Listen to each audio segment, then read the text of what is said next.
ओम शांति। आज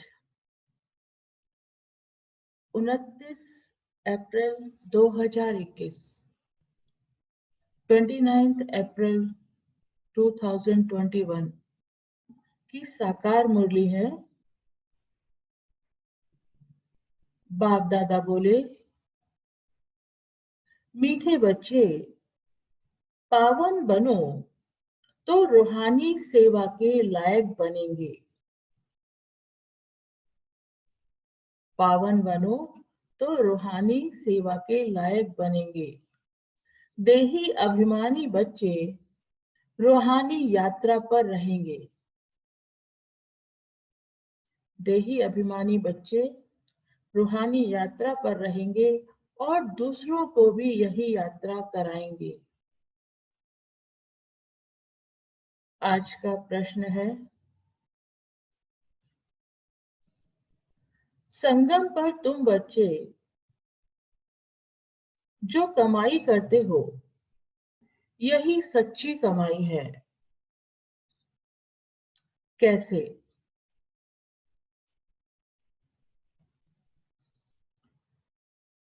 उत्तर है, अभी की जो कमाई है वह 21 जन्म तक चलती है।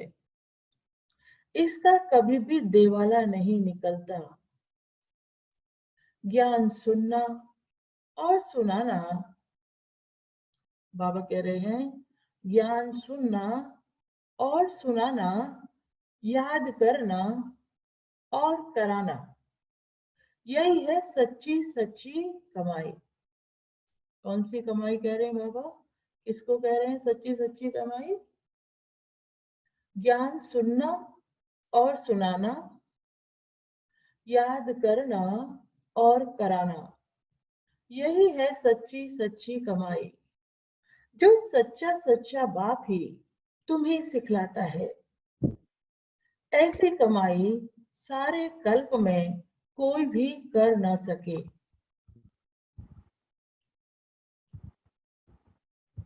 अब क्या कह रहे हैं? ऐसी कमाई सारे कल्प में कोई भी कर ना सके।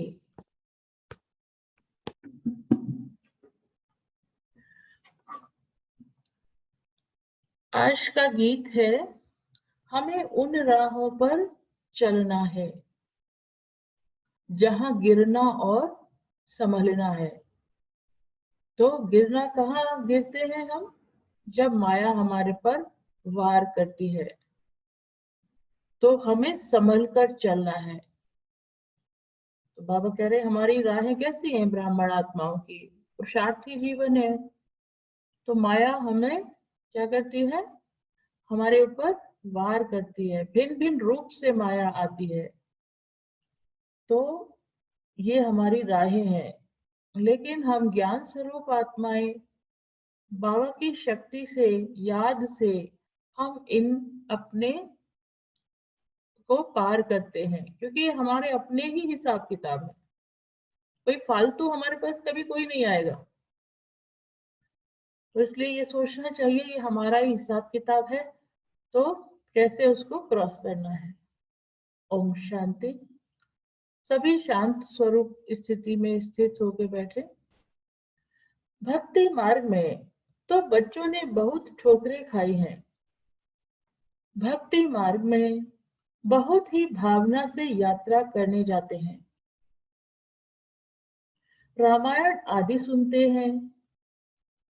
ऐसे प्रेम से बैठ कहानियां सुनते हैं जो रोना भी आ जाता है। जब सत्संग चलता है और वो पूरी कहानी सुनाते हैं महाभारत रामायण की, तो दर्शक क्या करते हैं? उस सत्संग में भाव विभोर हो जाते हैं और उनके अश्रु बहने लगते हैं। हमारे भगवान की सीता भगवती को डाकू ले गया, फिर सुनने समय बैठ रोते हैं। ये सब है दंत कथाएं, जिससे फायदा कुछ भी नहीं। पुकारते भी हैं, हे पतित पावन आओ, आकर हम दुखी आत्माओं को सुखी बनाओ। यह नहीं समझते कि आत्मा दुखी होती है, क्योंकि वह तो आत्मा को निर्लेप कह देते हैं। समझते हैं आत्मा सुख दुख से न्यारी है। यह क्यों कहते हैं? क्योंकि समझते हैं परमात्मा सुख दुख से न्यारा है। कि परमात्मा सुख दुख से न्यारा है। ये बात तो बिल्कुल ठीक है कि परमात्मा सुख दुख से न्यारा है, ये राइट है।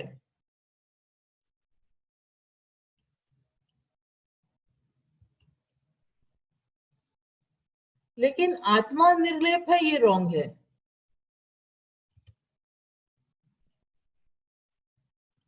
तो बाबा कहते हैं तो बच्चे फिर सुख दुख में कैसे आएंगे? इन सब बातों को अब बच्चों ने समझा है। इस ज्ञान मार्ग में भी कभी ग्रहचारी बैठती है, कुछ भी होता है। अगर परमात्मा सुख दुख से न्यारा नहीं होगा तो वो हमें हमें कैसे निकालेंगे? अगर वो भी सुख दुख के चक्र में ही आए तो फिर निकालने वाला कौन होगा? वही आकर हमें लिबरेट करते हैं।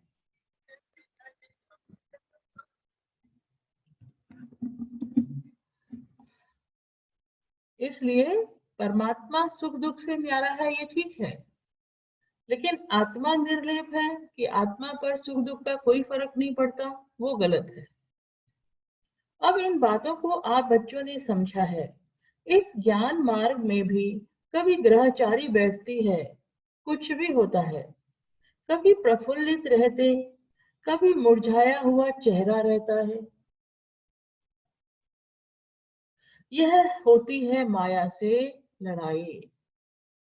माया पर ही जीत पानी है। जब बेहोश होती है तब संजीवनी बूटी दी जाती है। हमारी संजीवनी बूटी क्या है? मन मना भाव। मन से मुझे याद करो तो माया से परे रहेंगे। ये है हमारी संजीवनी बूटी। तब संजीवनी बूटी दी जाती है मन मना भाव। भक्ति मार्ग में चह चटा बहुत है, मतलब वैरायटी बहुत है भक्ति मार्ग में ना। देवियों देवताओं की मूर्ति को कितना श्रृंगारते हैं, सच्चे जेवर पहनाते हैं। मूर्तियों को गोल्ड के जेवर पहनाते हैं। वह जेवर तो ठाकुर की प्रॉपर्टी हुई। ठाकुर की प्रॉपर्टी सो पुजारी व ट्रस्ट की हो जाती है। जो वहां पुजारी होता है ना मंदिर में, या जो ट्रस्ट बना होता है, उस ट्रस्ट में जाती है वो। क्योंकि वो मूर्तियों को गोल्ड की चीजें देते हैं, जो अमीर होते हैं ना ठाकुर लोग वो। तुम बच्चे जानते हो कि हम चैतन्य में बहुत हीरे जवाहरात से सजे हुए थे। जब हम चैतन्य देवी देवता थे तब हम हीरे जवाहरात से सजे हुए थे। फिर जब पुजारी बनते हैं तो भी बहुत जेवर पहनते हैं। अब कुछ भी नहीं, चैतन्य में भी पहने, फिर जड़ रूप में भी पहने। अब नो जेवर, बिल्कुल साधारण है। संगम पर हम बिल्कुल साधारण रहते हैं। वानप्रस्थ अवस्था है ना, परिवर्तन हो रहा है। बाप कहते हैं मैं साधारण तन में आता हूँ, कोई राजाई आदि की ठाट बाट नहीं है। सन्यासियों के भी बहुत ठाट बाट होते हैं। आजकल तो सन्यासी भी बड़े ठाट बाट से रहते हैं। अभी तुम समझ गए हो बरोबर सत्युग में कैसे हम पवित्र आत्माएं थी। शरीर भी हमारे पवित्र थे। उन्हों का श्रृंगार भी बहुत अच्छा रहता है। कैसे खूबसूरत होते हैं, तो उनको श्रृंगार का भी शौक रहता है। तुम भी खूबसूरत थे तो बहुत अच्छे अच्छे जेवर पहनते थे, हीरो के बड़े हार आदि पहनते थे। यहाँ हर चीज सांवरी है। देखो, गौएं भी सांवरी होती गई है। बाबा जब श्रीनाथ द्वारे गया था तो बहुत अच्छी गौएं थी। बाबा कौन? ब्रह्मा बाबा। कृष्ण की गौएं बहुत अच्छी दिखाते हैं। यहाँ तो देखो, कोई कैसे कोई कैसे, क्योंकि कलयुग है ना। ऐसी गौएं वहां होती नहीं। वहां की गौएं ही बहुत न्यारी प्यारी होती हैं, सुंदर होती हैं। तुम्हारी सजावट भी वहां ऐसी सुंदर होती है। तुम बच्चे विश्व के मालिक बनते हो। विचार करो, गौएं तो जरूर होनी चाहिए। वहां की गौओं का गोबर भी कैसा होता होगा, कितनी ताकत होती होगी। देखो, गोवर्धन पे भी गोबर गोबर की पूजा होती है, तो कितना महत्व है। गाय के पेशाब से भी दवाइयां बनती हैं। दूध तो है ही ताकतवर। बाबा कहते हैं, जमीन को खाद चाहिए ना, खाद डाली जाती है तो अच्छा अनाज पैदा होता है। वह सब चीजें अच्छी ताकत वाली होती हैं। यहाँ तो कोई चीज में ताकत नहीं है। हर एक चीज बिल्कुल ही पावरलेस हो गई है। बच्चियां सूक्ष्म वतन में जाती थी, कितने अच्छे अच्छे कितने अच्छे अच्छे फल खाती थी, शोभी रस आदि पीती थी। यह सब साक्षात्कार कराते थे। बाबा सूक्ष्म वतन में ये सब साक्षात्कार कराते थे। माली वहां कैसे फल आदि काट कर देते हैं। सूक्ष्म वतन में तो फल आदि हो न सके। यह साक्षात्कार होता है। बैकुंठ तो फिर भी यहाँ होगा ना। मनुष्य समझते हैं बैकुंठ कोई ऊपर में है। बैकुंठ न सूक्ष्म वतन में न मूल वतन में होता है, यहाँ ही होता है। यहाँ जो बच्चियां साक्षात्कार करती हैं वह फिर इन आंखों से देखेंगे। जैसी पोजीशन ऐसी सामग्री भी रहती है। राजाओं के महल देखो, कैसे कैसे राजाओं के महल कैसे अच्छे अच्छे होते हैं। जयपुर में बहुत अच्छे अच्छे महल बने हुए हैं। सिर्फ महल देखने के लिए मनुष्य जाते हैं तो भी टिकट रहती है। खास यह महल देखने के लिए रखते हैं। कई जगह ऐसे महल हैं जो सिर्फ शोपीस बन गए हैं। उनको खोलते ही सिर्फ दर्शकों को दिखाने के लिए। जयपुर में भी ऐसे महल हैं। खुद फिर और महलों में रहते हैं। सो भी अभी कलयुग में। यह है ही पतित दुनिया। कोई अपने को पतित समझते थोड़े ही हैं। तुम अभी समझते हो, हम तो पतित थे, कोई काम के नहीं थे, फिर हम गोरा बनेंगे। यह दुनिया ही फर्स्ट क्लास होगी। यहाँ भल अमेरिका आदि में फर्स्ट क्लास महल है, परंतु वहां की भेंट में यह तो कुछ है नहीं, क्योंकि यह तो अल्पकाल का सुख देने वाले हैं। वहां तो फर्स्ट क्लास महल होते हैं, फर्स्ट क्लास गौएं होती हैं, वहां ग्वाले भी होते हैं। श्री कृष्ण को ग्वाला कहते हैं ना।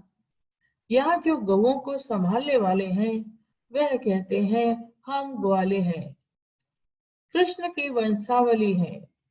वास्तव में कृष्ण की वंशावली नहीं कहेंगे, कृष्ण की राजधानी के कहेंगे। साहूकारों के पास गौएं होंगी तो गुर्जर संभालने वाले भी होंगे। यह गुर्जर राम सत्युग का है, कल की बात है। कल हम आदि सनातन देवी देवता धर्म के थे, फिर पतित बने हैं तो अपने को हिंदू कहला देते हैं। पूछो, तुम आदि सनातन देवी देवता धर्म के हो और हिंदू धर्म के हो? आजकल सब हिंदू लिख देते हैं। हिंदू धर्म किसने स्थापन किया, देवी देवता धर्म किसने स्थापन किया, यह कोई भी नहीं जानते। बाबा यह प्रश्न पूछते हैं, बताओ, आदि सनातन देवी देवता धर्म किसने स्थापन किया? शिव बाबा ब्रह्मा द्वारा कर रहे हैं। राम व शिव बाबा की श्रीमत पर आदि सनातन देवी देवता धर्म स्थापन हुआ। फिर रावण राज्य होता है, विकारों में जाते हैं, भक्ति मार्ग शुरू हो जाता है, तब हिंदू कहलाने लगते हैं। अभी अपने को कोई देवता कह न सके। रावण ने विशेष बनाया, बाप आकर वाइसलेस बनाते हैं। रावण ने हमें क्या बनाया? अपवित्र। बाबा आकर हमें पवित्र बनाते हैं। तुम ईश्वरीय मत से देवता बनते हो। बाप ही आकर तुम ब्राह्मणों को देवता बनाते हैं। सीढ़ी कैसे उतरते हैं? यह तुम बच्चों की बुद्धि में नंबरवार बैठता है। तुम जानते हो, और सभी मनुष्य आसुरी मत पर चल रहे हैं और तुम ईश्वरीय मत पर चल रहे हो। रावण की मत से सीढ़ी उतरते आए हो। 84 जन्मों के बाद फिर पहला नंबर जन्म होगा। ईश्वरीय बुद्धि से तुम सारे सृष्टि के आदि मध्य अंत को जान जाते हो। यह तुम्हारा जीवन बहुत अमूल्य है। इनकी बहादुरी है, जबकि बाप आकर हमको इतना पावन बनाते हैं। हम रूहानी सेवा के लायक बनते हैं। वह है जिस्मानी सोशल वर्कर जो देह अभिमान में रहते हैं। तुम देही अभिमानी हो, आत्माओं को रूहानी यात्रा पर ले जाते हो। बाप समझाते हैं, तुम सतो प्रधान थे, अभी तमो प्रधान बने हो। सतो प्रधान को पावन, तमो प्रधान को पतित कहा जाता है। आत्मा में ही खाद पड़ी है। आत्मा को ही सतो प्रधान बनना है। जितना याद में रहेंगे उतना पवित्र बनेंगे, नहीं तो कम पवित्र बनेंगे। पापों का बोझा सर पर रह जाएगा। आत्माएं तो सभी पवित्र होती हैं, फिर हर एक का पाठ अलग है। सबका एक जैसा पाठ हो न सके। सबसे ऊंच बाबा का पाठ, सबसे ऊंच बाबा का पाठ, फिर ब्रह्मा सरस्वती का कितना पाठ है। जो स्थापना करता है वही पालना भी करता है। बड़ा पाठ उनका है। पहले है शिव बाबा, फिर है ब्रह्मा सरस्वती जो पुनर्जन्म में आते हैं। शंकर तो सिर्फ सूक्ष्म रूप धारण करते हैं। ऐसे नहीं कि शंकर कोई शरीर का लोन लेते हैं। कृष्ण को अपना शरीर है, यहाँ सिर्फ शिव बाबा शरीर का लोन लेते हैं। पतित शरीर पतित दुनिया में आकर सेवा करते हैं, मुक्ति जीवन मुक्ति में ले जाने की। पहले मुक्ति में जाना पड़े। नॉलेजफुल एक ही बाप पतित पावन है, उनको ही कहते हैं शिव बाबा। शंकर को बाबा कहते शोभता नहीं है। शिव बाबा अक्षर बहुत मीठा है। शिव के ऊपर कोई अक चढ़ाते हैं, कोई क्या चढ़ाते हैं, कोई दूध भी चढ़ाते हैं। बाप बच्चों को अनेक प्रकार की समझानी देते रहते हैं। बच्चों के लिए समझाया जाता है, सारा मदार योग पर है। योग से ही विकर्म विनाश होंगे। योग वाले को ज्ञान की धारणा भी अच्छी होगी। अपनी धारणा में चलते रहेंगे, क्योंकि फिर सुनना भी पड़ता है, फिर सुनाना भी पड़ता है। यह है नई बात। भगवान ने जिन्हों को डायरेक्ट सुनाया उन्होंने ही सुना, फिर तो ये ज्ञान रहता ही नहीं। अभी बाप तुमको जो सुनाते हैं वह अभी तुम सुनते हो। धारणा होती है, फिर तो प्रारब्ध का पाठ बजाना होता है। ज्ञान सुनना सुनाना अभी होता है। सत्युग में यह पाठ होगा नहीं। वहां तो है ही प्रारब्ध का पाठ। मनुष्य बैरिस्ट्री पढ़ते हैं, फिर बैरिस्टर बन कमाते हैं। यह कितनी बड़ी कमाई है। इसको दुनिया वाले नहीं जानते। तुम जानते हो, सच्चा बाबा हमको सच्ची कमाई करा रहे हैं। इनका कभी दिवाला निकल ना सके। अभी तुम सच की कमाई करते हो, वह फिर 21 जन्म साथ रहती है। वह कमाई साथ नहीं देती, एक साथ देने वाली है। तो ऐसी कमाई को साथ देना चाहिए। यह बातें तुम्हारे सिवाय और कोई की बुद्धि में नहीं है। तुम्हारे में भी घड़ी घड़ी कोई भूल जाते हैं। बाप और वर्षे को भूलना नहीं चाहिए। बस बात एक ही है, बाप को याद करो। बाबा ने क्या कहा? बाप और वर्षे को, इन दोनों को भूलना नहीं चाहिए। तो आज बाबा को भी याद करना है और वर्षे को भी याद करना है। बस बात एक ही है, बाप को याद करो। जिस बाप से 21 जन्म का वर्षा मिलता है, 21 जन्म निरोगी काया रहती है, बुढ़ापे तक अकाले मृत्यु नहीं होती। बच्चों को कितनी खुशी होनी चाहिए। बाप की याद है मुख्य। इसमें ही माया विघ्न डालती है, तूफान लाती है। अनेक प्रकार के तूफान आते हैं। तुम कहेंगे बाप को याद करूं, परंतु कर नहीं सकेंगे। बाबा कहते हैं मुख्य है, इसमें ही माया, इसमें याद, बाप की याद में ही माया विघ्न डालती है। हम बाबा की याद में बैठेंगे, लेकिन माया और ही तूफान लेकर आती है, याद में बैठने नहीं देती। अनेक प्रकार के तूफान आते हैं। तुम कहेंगे बाप को याद करो, परंतु कर नहीं सकेंगे। याद में ही बहुत फेल होते हैं। योग की बहुतों में कमी है। जितना हो सके, बाबा कहते हैं, या बाप को याद करूं परंतु कर नहीं सकेंगे। याद में ही बहुत फेल होते हैं। योग की बहुतों में कमी है। जितना हो सके योग में मजबूत होना चाहिए। क्या कह रहे हैं? जितना हो सके योग में मजबूत होना चाहिए।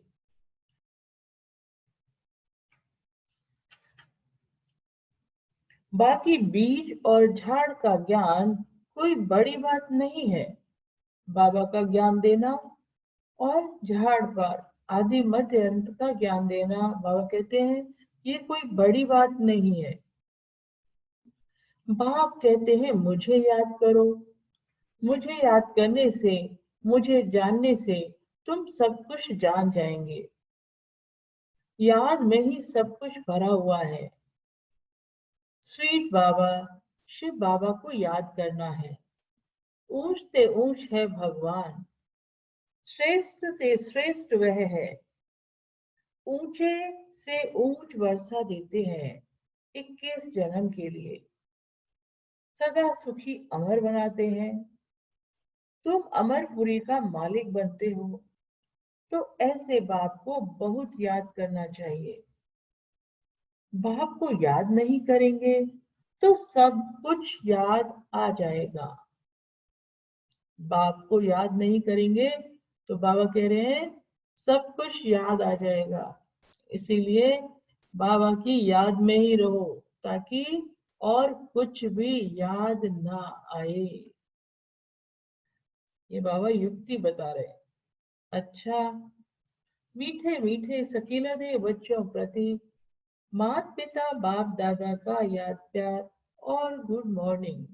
रूहानी बाप की रूहानी बच्चों को नमस्ते। हम रूहानी बच्चों की रूहानी बाप दादा को याद प्यार, गुड मॉर्निंग और नमस्ते। धारणा के लिए मुख्य सार है, पहला पॉइंट है, यह ईश्वरीय जीवन यह ईश्वरीय जीवन बहुत बहुत अमूल्य है। इस जीवन में बाबा कह रहे हैं, यह ईश्वरीय जीवन बहुत बहुत अमूल्य है। इस जीवन में आत्मा और शरीर दोनों को पावन बनाना है। रूहानी यात्रा में रहकर दूसरों को यही यात्रा सिखानी है। दूसरा पॉइंट है, जितना हो सके सच की कमाई में लग जाना है। निरोगी बनने के लिए याद में मजबूत होना है। हर चीज का जो इलाज बाबा बता रहे हैं वो याद ही है। बाबा कहते हैं निरोगी बनने के लिए भी याद में ही मजबूत होना है।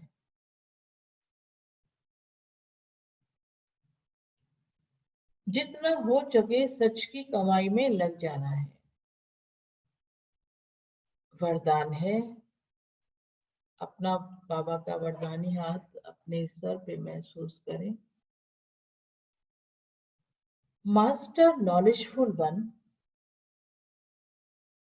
अनजान पने को समाप्त करने वाले ज्ञान स्वरूप योग युक्त भव। मास्टर नॉलेजफुल बनने वालों में किसी भी प्रकार का अनजानपन नहीं रहता। वह ऐसा कहकर अपने को छुड़ा नहीं सकते कि इस बात का हमें पता ही नहीं था। क्या कह रहे हैं बाबा? मतलब कि अलग अलग तरीके के पेपर आएंगे, तो उसमें कोई अगर हमसे गलती हो जाए तो हम क्या कहेंगे कि बाबा हमें ये तो पता ही नहीं था कि ऐसा भी होगा। मतलब ऐसे ऐसे पेपर भी आएंगे। तो बाबा कह रहे हैं अनजान नहीं रहना है, अनजानपना नहीं रखना है, नॉलेजफुल रहना है। वह ऐसा कहकर अपने को छुड़ा नहीं सकते कि इस बात का हमें पता नहीं था। मतलब बाबा कह रहे हैं हमारा टाइटल है मास्टर नॉलेजफुल। तो मास्टर नॉलेजफुल को हर चीज पता होनी चाहिए। वो ये नहीं कह सकता कि इस चीज की नॉलेज तो मुझे थी नहीं, इस बारे में तो मुझे मालूम ही नहीं था। ऐसे नहीं कहना बाबा कह रहे हैं। ज्ञान स्वरूप बच्चों में कोई भी बात का अज्ञान नहीं रह सकता। और जो योग युक्त हैं उन्हें अनुभव होता जैसे कि पहले से सब कुछ जानते हैं। अगर हम योग में रहते हैं तो हमें पहले से ही पता रहता है कि हाँ हमें मालूम है। तो योग में ही रहना सब चीज का सॉल्यूशन है। कल तो बाबा ने ये भी बोला था ना, तुम योग युक्त अवस्था में रहोगे तो तुम्हारा हर संकल्प, हर बोल, हर कर्म युक्ति युक्त होगा, मतलब यथार्थ होगा। तो उन्हें अनुभव होगा कि पहले से सब कुछ जानते हैं। तो वह यह जानते हैं कि माया की छम छम रिम झिम कम नहीं है। माया की छम छम छम छमाती हुई आएगी, रिमझिम करती हुई आएगी, कम नहीं है। माया भी बड़ी रौनकदार है ना। दुनिया में कितनी रौनक है, उसी में फंसे पड़े हैं, वहां से निकलने। वही कहते हैं यही स्वर्ग है हमारा, तो इसलिए वो उनको स्वर्ग है वहां पर उनके लिए। इसलिए उससे बचकर रहना है। जो सभी रूपों में माया की नॉलेज को समझ गए उनके लिए हार खाना असंभव है। आज का स्लोगन है, जो सदा प्रसन्न चित है वह कभी प्रश्न चित नहीं हो सकता। जो सदा प्रसन्न चित है वह कभी प्रश्न चित नहीं हो सकता। मतलब उनके मन में कोई ऐसा प्रश्न ऐसा नहीं उठेगा क्या, क्यों, कैसे, ऐसा नहीं उठेगा। ओम शांति, ओम शांति।